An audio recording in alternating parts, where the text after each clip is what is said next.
So one of the common questions I get or the concerns that I get is about a hearing with the VA. So I just want to address a little bit about what to expect at a hearing. Right now under the new appeals, the only place under appeals that you are getting a hearing is at the Board of Veteran Appeals level. Right now, the first two level of appeals, the supplemental claim and the higher level review, while the higher level review allows an informal conference, it's not the same as a hearing where you are giving testimony under oath before the judge. So when I say that, when I say hearing at the Board of Veteran Appeals, it's before a veterans law judge. That sounds a little scary at times, but I assure you that it has nothing to do with the courtroom type environment that you might see on TV or even in person if you're familiar with that. I hate that they call it a hearing because it really isn't a hearing. It's just kind of a meeting with the judge. The only formality really is that you are put under oath. The veteran or any witnesses that you bring with you is put under oath.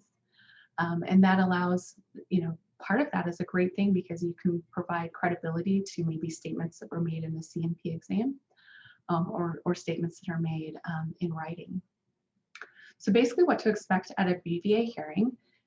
One is that you should never go alone. You should always have a representative who is familiar with the process.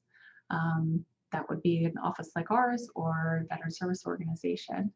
But basically what happens is that you go before the judge. Most of them is done video now. Some are done even what they call virtually, where you can appear just from your cell phone. Anything that has a video and a sound equipment. Some of the more traditional, or they call them video conferences, is where you would go to the regional office local to you, and you would be put in a hearing room where it was just like an office, and the veterans law judge would be on TV to do a video conference. But basically what happens when we go into hearings is me as a representative and the judge talk for a few minutes before we go on the recording, just to confirm maybe your address, your claim number, and anything in addition as far as what issues are on appeal and what are to be discussed. We also discuss whether or not we can advance on the docket due to homelessness, that kind of thing. So the initial part of the hearing is just a conversation between your representative and the judge. Once the hearing is getting started, they will turn the recording on. The judge will ask you to raise your right hand and to swear that you would promise to tell the truth. And at that time, the judges just turn it over to the representative to ask you questions. So the way that I handle hearings in those is I've already done a thorough prep with you as far as the hearing is concerned. So you know what kind of questions I'm going to ask you, and I have all the information. And I do what's called leading questions. And what that means is that I don't ask you to say a whole lot of words. I'm going to tell you when we spoke, you and I spoke about, your symptoms related to your PTSD, the hypervigilance, the inability to connect with others, all of that. And I will basically repeat your words back to you and allow you under oath to confirm or deny those. I ask the majority of the questions. I'm very thorough. At the end of the question and answer with your representative, or even along the way, the judge does have the right and the ability to ask questions.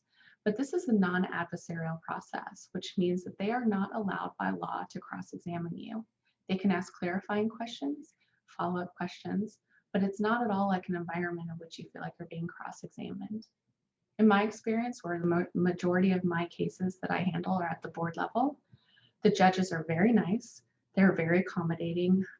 There's one in particular that will give a speech at the beginning about how he will look first for any reason to grant, second for any reason to remand, and third and only then will he deny your case. So you're dealing with people who you may not feel like are 100% on your side, but they're looking to figure out a way in which is there evidence to support your claim. And as long as you're credible and telling the truth and you're doing it under oath and you've got good representation, your hearing should be not a problem. They typically last 15 to 30 minutes at the most. They do allow for an hour. There's been a few of them that I took for an hour, but most of the time the judge just wants to get straight to the point and deal with the issues that he has jurisdiction over. If you have any questions about a hearing, if you've got one coming up, please feel free to reach out to our office.